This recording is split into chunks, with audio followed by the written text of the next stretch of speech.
Hello and welcome to Tech Meets Wisdom. This episode is all about how to boost happiness using emotional intelligence. Stay tuned for more.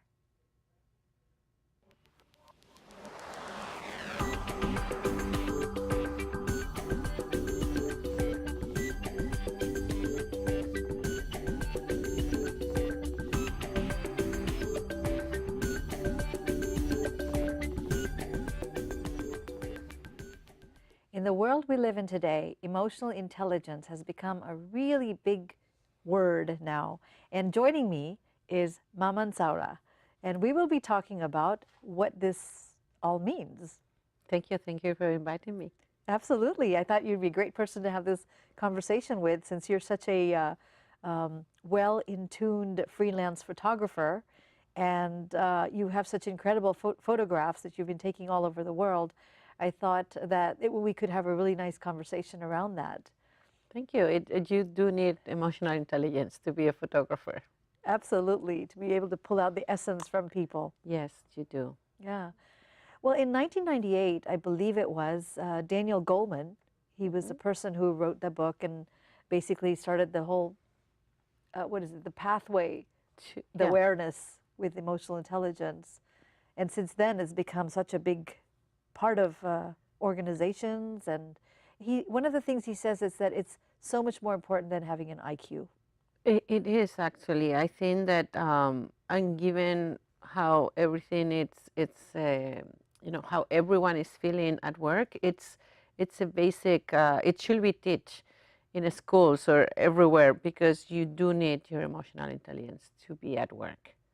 Yeah, and I thought one of the things we could do in this show today is to really zone in on another perspective, which is a yogic perspective, which is incredible. Yeah, this show is called Tech Meets Wisdom, so here's the wisdom part that we'll bring out.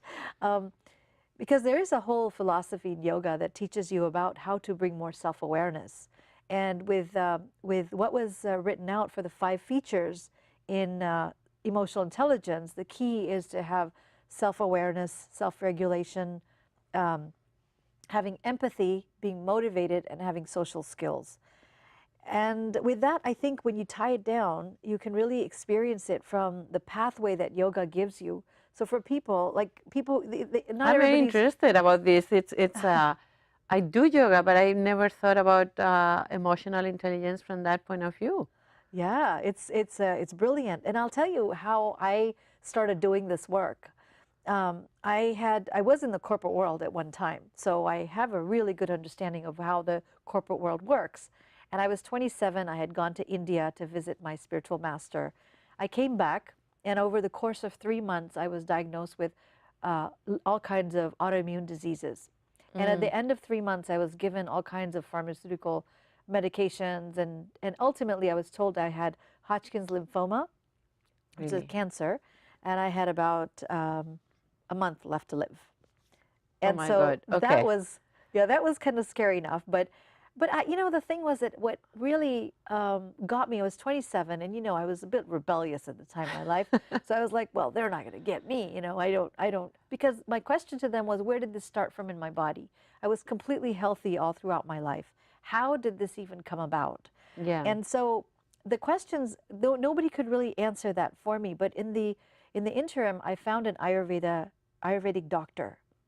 And I also had a divine healing experience where I crossed over and I met my spiritual master, and I asked to come back into the world and to do work in the world or be with my parents. I didn't want to leave my parents. And so that wish was granted.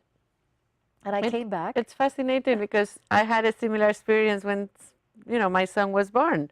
Yes, you had said that you were in a coma for how many days after? It's about 8 days, and by the time I came out, I was sure my husband could not take care of my kid, and that's why I needed to come back. You needed to come back. It's a strong will. It is a strong will. And that desire, it is always fulfilled because I believe the universe listens. Yeah, the universe will listen to your soul calling, the soul, whatever you want in life. So you can have anything you want, really. Yeah. And I think you and I, we get that we've gone to into the mouth of death and coming out of it.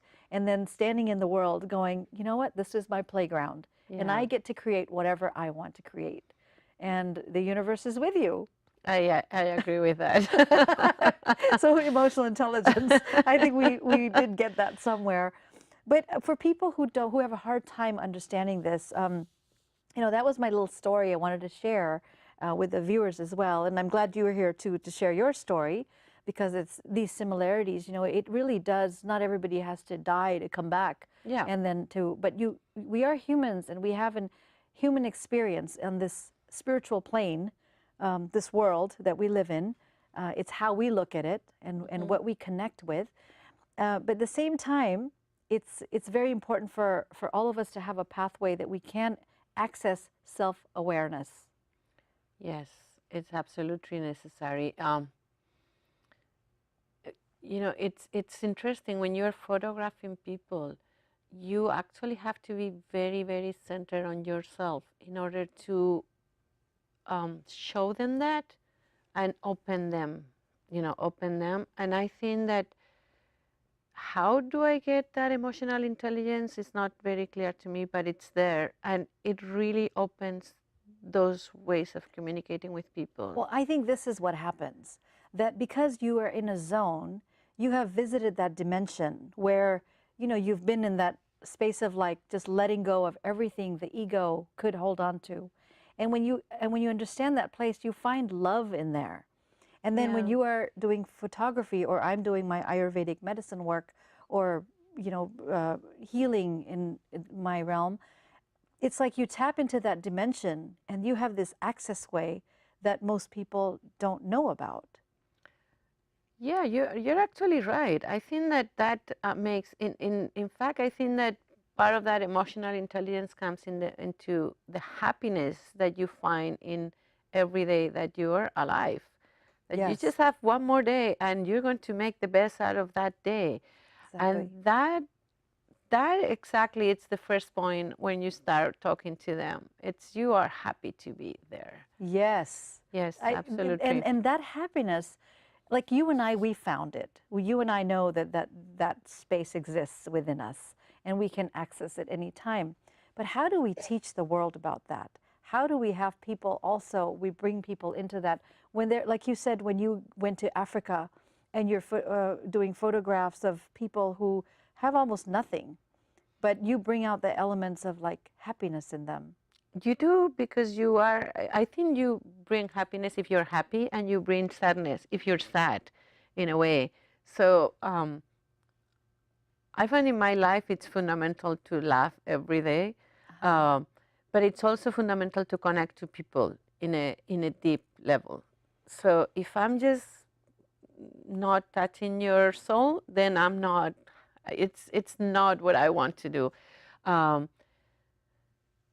I think it's a very difficult way to, it's something to teach. So I'm actually curious what you're going to tell us about Yes. teaching, because I know I can do it, but I don't know how I could teach it. Well, right now in our corporation, especially Silicon Valley we live in, we can see that so many people, they go to work, they hate their jobs. Yes, they do, unfortunately. Or they're just unhappy, or they're not present. They may love their jobs, but they're just not present because there's so many other things going on. And especially in the age of this technology and communication that we live in, how do we find the tools to access ourselves, our deepest selves? And this pathway, we have this model. It's called the koshas. There's a koshas model. Basically, it comes from Ayurveda. I think there's an image that we have that we can bring up as well. But it's a picture, and this picture right here, what it shows is that these are energetic sheaths around us. So basically, kosha means an energetic sheath, and the outermost layer is the layer that you can look at, just like an onion. In fact, I have an onion, but I didn't bring it here. I should have brought my onion so I could cut it and show it to you. But the very outer layer is when you see a person, like I'm looking at you or you're looking at me, we're looking at our eyes, our hair. We can actually physically see and feel. That's the Annamaya Kosha. And Annamaya Kosha basically means, Anna means food. So it's like the way the nutrition fills up the bones, the muscles, the mass of the physical body. It's like this vessel. Okay. And then the second layer is the pranamaya kosha, which means the prana means the vital energy. In yoga, you know, they say prana, you hear that word a lot. That just means vital energy. So it's the oxygen that you're breathing and how your body is being nourished with what foods and things like that. And then the third layer is the most important layer, which is called the manomaya kosha. And manomaya kosha is the mind. And that is the biggest area, that is the bridge that takes you deeper into yourself. So the other two are, I know these are hard words, but Vijnanamaya kosha, which is more intellectual, which has the discernment factors. And the very innermost is the Anandamaya kosha, which means happiness, ultimate bliss. So you can see the outer layer is a journey going to the very core of you, which is the ultimate place for bliss.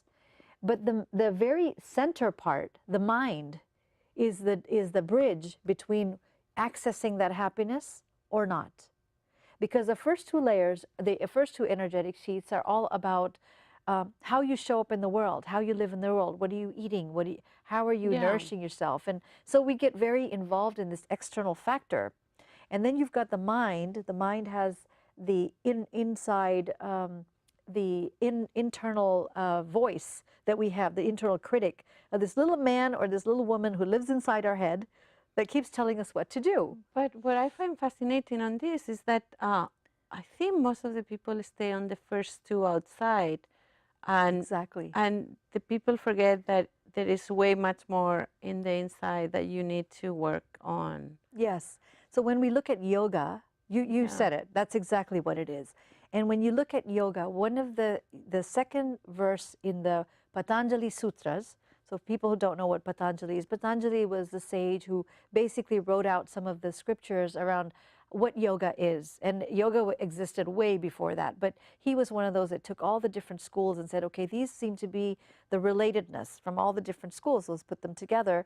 So the second verse actually describes what yoga is, and in it says, I'm forgetting what it says right now, but basically in Sanskrit. But what it says is when your thought waves cease to exist in the mind, that is when yoga begins. Really? When there are no more thoughts in your mind, that is when yoga begins. So most people, what are they doing? They're going to exercise as yoga, or their doctor's telling them, go do more breathing exercises, and that's yoga. And they end up hurting themselves because they're forcing themselves in postures that they should not be doing because the body is not open enough yet to take more energy and prana into the deeper parts of the body to make you open up more. So yoga is an access way to tap into your higher consciousness going beyond this physical body. So when your mind, your body, your breath, everything within you is aligned, that's when yoga begins. And that's when self-awareness comes up. That's pretty fascinating. So how do you teach people to practice yoga that way? That's a really great question. I think the first thing is that we have to really break away from the idea that yoga is an exercise or gymnastics. A lot of times we see pictures of ballerinas doing these really flexible poses. That's not yoga. You can take a 350-pound person and they're doing the perfect posture because their body knows what's needed for them. Or you could take a child or anybody who's at any weight, any size, any shape, any form, they can all practice yoga because it starts with the breath. When we inhale, just inhaling itself is an act of bringing awareness and being present. But we don't have to be present because the subconscious mind is doing that work for us. Yeah. So it's very interesting because you're connecting the yoga practice to learn emotional intelligence. Absolutely. Because it's the same things involved in both things. Well, I got the verse. It said, Yogas Chitta Vritti Nirodha. Yogas Chitta Vritti Nirodha, which means yoga is chitta means awareness. Yes. And yog means union. Union of this awareness. Vritti is the thought waves of the mind. Nirodha means nothing. There's nothing there. So in yoga, it's also yog means that we are here to have a conversation around it. We talk about it. Like, what does it mean for you when you breathe? What does it mean for me when I breathe? How present do I get? Am I able to let go of all the inner chatter? That when you quieten that inner chatter is when yoga begins. So when we go to yoga class, focus on the breathing, focus on yourself, focus on the deepest part of yourself. That's how you can access that. Oh, I'm definitely going to practice. I mean, change the way I practice yoga. Yeah, so it's not like everybody now put your hand up and now we're going to do sun salutations and bend forward and then bend this and da, da, da. It's an interesting relationship. I've never thought, but now that you're talking about it, I actually can see how much they are connected. And I'm very curious because I think I have a high emotional intelligence, IQ or whatever, but I never thought that I could do yoga or apply that to yoga. Yeah. So I think it could be the other way around. So how do you go both ways? Well, it's accessing happiness, right? Yeah. That's what we want to talk about, how to boost that happiness within yourself. It's when you tap into, when you go beyond quietening the mind. And now you've come to a place where your mind has quietened down and now you can access yourself, like really see what's there inside of you. Are you hurt? Are you feeling pain of some sort? Which is usually what happens. We try to numb everything out, you know. And this whole, we were talking about it a little bit earlier, like Brene Brown, Yes. who we both love and adore. She talks about courage and vulnerability and all those things, you know. This is the place where it happens. You've got to be able to be seen. You have to be authentic. I think one of the things I love about being authentic is that it always opens doors that you never even expected to be open. Yeah. Yeah. Yeah, you can't be somebody else or pretend like you're somebody else or show up like somebody else and not really show because God made you a certain way. Yeah. You have unique gifts and talents that you have come on earth to show and to portray out in the world. And if you're not accessing that, then what are you doing? You're just wasting time. Yeah. You know, you really tap into yourself and you find out who you are. Who am I? What am I here to do? What is my contribution in this earth? And when you start coming from that place, so take a person at work, if they're very upset with their job situation, and they want to get out of that, that feeling that way, feeling so depressed or sad all the time. What do? Be present with yourself. Become fully present and aware of your surroundings and who you are. So why do you think people are so scared to show their emotional intelligence? Because we judge everyone. That's the kind of world we live in. The inner voice is constantly judging. And the way social media is made up, in one of your pictures that you had taken in a village in Africa, you showed there was a bunch of women sitting by a well. Yes. And they're having a beautiful conversation, they are hanging laughing out. and they're singing. Yeah, they were having a blast that day. They're having a blast. Well, how do we do that in the world we live in today? People at the end of their workday, they go to a bar, they get some drinks. They're really not present because you're kind of like decompressing from your day, the pressure that you've had. So you're really not present. And then you go to bed at night, you're still like stirring those things in your mind.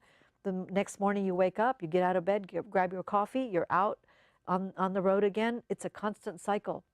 You have to break this pattern. And the way to do it is to bring that awareness. And the awareness is very easy to do. You just sit quietly. Most of the people in the current day and age cannot sit quietly. You realize that? Yeah, they can't. And that's why, we have wonderful places now. There's so many yoga studios to go to and so many teachers out there. And this is why I created a system. It's called my candy system. Okay. My candy system. I'm going to like this candy. This is a really good candy. I call it Veda candy because it comes from the Vedic wisdom. Okay. So C, it stands for chakras. Okay. The chakra system, because the chakra system is a subtle energy body. And then A is for Ayurveda, and Ayurveda teaches you how to connect to Mother Nature. Yes. How are you aligning yourself with Mother Nature? You should know your binded body type, the 5 elements of earth, water, fire, air, and space, how that aligns with you. So it tells you if it's winter time, what to eat according to your body type. Summertime, what should you be doing? If it's too late at night, what should you be doing? I mean, there's so many easy ways to understand how to alleviate your pain and suffering just by knowing what you eat on time and how to sleep and lifestyle and diet, these simple things. And then out of the candy system, the N is for nourishment. And you learn about how to eat, how to nourish your body and mind. So nourishment is just not the food you're eating. No, it's everything around. Yeah, it's all the sensory factors. So it's what you're seeing, what you're eating, what you're listening to, everything. How is your body digesting that? Because if your body cannot digest it, it's going to turn into a disease. Yeah. So the third or the fourth one is detox. So your body has to learn how to get rid of these things out of the system. And that's the detox area. And purify the mind, purify thoughts. And the very last one is yoga. Yoga is practices. Your good practices will lead to good habits. It's very easy to make bad habits. Oh, I can. But it's very difficult to have good practices. So how long do you think a person should practice yoga to actually get to the point where he or she is achieving this? See, Mamen, this is a journey of a lifetime. You know, it's you just start. The first thing is the awareness that you wake up and say, I want this. The moment you ask for it, the universe will deliver. You know, it'll open up doors for you so that you can start accessing that. In our case, that happened. We asked for it and Exactly. it was delivered. Yeah, Yes. and it does change the way you go around in the world. It does. It really does. And then you start to show up in the world even more present. You show up in the world with more love for other people. When you love yourself, you will not be judging other people. That is so true. That is so true. And when you love yourself, people will love you too, because they know that they are in front of someone that they can love. I'm sorry to cut you off, but one of the biggest things right now is dating, right? Like you and I are not in that place. We are not. I could be, but but you're not. You know, it's one of those things that people want to find whatever's missing here. Let me go find a mate to fill that in. Yeah. You know, and that does not work. No, you have to find it in yourself. You have to complete yourself before you go into a relationship. Yeah. How can you expect somebody else to come and fill in the void if you don't love yourself? I agree with that. Yeah. And the fact is, when you love yourself, everything falls into place. Absolutely. And so in a work situation, when people are at work, when they're also looking at, they're being judged, you know, they have to show up at work and perform a particular way. A lot of people can't, you know, like I have many clients here, they work for the big high-tech companies and all, and their companies offer all kinds of massages, haircuts, and all kinds of stuff that they could ever want, but they're so stressed out and they come to me. And in the beginning I used to ask, why are they here? And I really got it. I was like, that's something that they're not offered. You can have all the material goods, but until and unless you have completed yourself and found that happiness within, you are not happy. Which is why I'm so grateful with what I'm doing, because it just brings happiness to my day every day. I wouldn't change it for anything in the world. And I'm not quite sure if it's because of what I do or because of who I am. But isn't that great that you can wake up every day and say, my life is full, like I'm happy? Well, we know that life is too short and too quick, so we have to. Yes. Yeah. Yeah, we cannot compromise with our own lives and think that, you know, maybe there's something else out there, but it's all in here.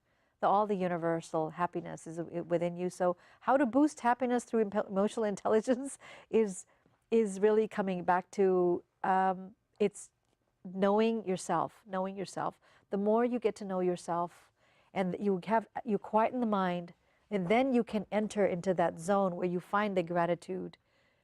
You know, how can you have gratitude if the mind is always chattering and saying things? You know, that's part of the Manomaya Kosha, the middle region, the mind. The mind is the axis of the bridge that allows you to go to the other side. So you have the discerning factors. When you get to Vijnana Maya Kosha, that area is you have the discerning factors of this is good and this is bad. This is right, this is wrong. You know, it's like you have the ability to discriminate between right and wrong. Or you have had experiences. Last time I did this, it didn't work out so well for me. Yes. So this time we're not going to do it again. But the mind will be, no, go try it, you know, knowing that, especially relationships, people who are stuck in patterns. Yes. They can't get out of a pattern because they don't know how. It's not, they're stuck in that place of fear. Yes. And that constant inner critic talking to them and feeding more of that fear. But you have to pull yourself out of it and go within, because actually fear is an interesting thing on this, because fear is just fear of failure. But if you don't care if failure, or you get failure as a success for NAS, like an experience, then you move forward, and you lose that fear. yeah, if there's a tiger chasing you, you know, you want to run. But Yeah. if there's fear chasing you, you want to stop and turn around and look.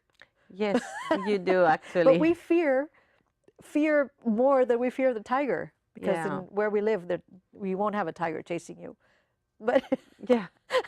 but fear is running after everyone. And I think it's very important to just stop and look at that energy, because if you can channel that energy and turn it into, I'm not going to let that bring me down. That's just an energy. I can feel it. I'm afraid of it. And I know that it's causing me some pain and some discomfort. Just being present with that and allowing whatever it is to move through. That's what anxiety is. Anxiety is living in the future, fear. You don't know what's going to happen. And the past is depression, because you're caught up in the past. Well, we are out of time again today, Oh. but this is so lovely. Thank you so much for being here, Mamen, with me. Thank you. I'm really fascinated. I hope we can continue this conversation another time. Absolutely. And for all our viewers, be happy. Find the happiness within you. It is all in your own universe within you. Until next time, take care of yourself.